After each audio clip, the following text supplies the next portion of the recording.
BB Time with B-Boy Bibo. B-Boy Bibo. Bibi, kasalukuyan ka bang nasa kalagitnaan ng paghahanap ng isang tao na magmamay-ari ng puso mo? Pero tila hindi madali ang lahat para sa'yo. Kaya umaasa ka sa mistulang Kupido na siyang gagawa ng paraan upang ang paghahanap mo ay tuluyan ng matuldukan. Yung tipong alam mo naman sa sarili mo na ang pag-ibig ay hindi dapat pinipilit at lalong hindi dapat yung sino-sino. Pero nagbabaka sakali ka na matagpuan mo na yung para sa'yo sa pamamagitan ng reto. Kasi kung ikaw ang tatanungin, napagdaanan mo na ang lahat ng paraan na upang ang tunay na pag-ibig na matagal mo nang pinapanalangin ay iyon ang masumpungan.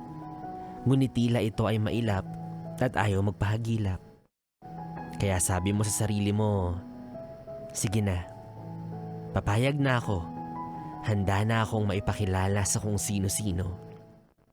Para sa ilan, kababawan kong papakinggan. Pero malay mo naman, sa ganyang paraan mo pala makikilala yung tamang tao para sa iyong nakalaan. Kumbaga, ito ay sugal at ikaw ang pusta. Kung matalo man, ang mahalaga sumubok ka. Ngunit sa kabilang banda, hindi rin naman nakapagtataka kung bakit yung iba walang bilib sa konsepto ng reto. Kasi sabi nila, kung para sa'yo, kusang darating nito nang hindi kinakailangan ng kung sino-sino ang dumaan sa buhay mo. Kaya naniniwala sila sa kasabihan na puso ay ingatan, mga reto ng kaibigan ay iwasan. Totoo naman, yung mga reto ng kaibigan pahamak yan. Huwag yung pinapakinggan yung mga yan.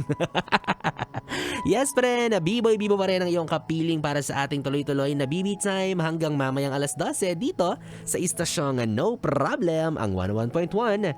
Yes, FM Solid. Oras natin, 10:36. You call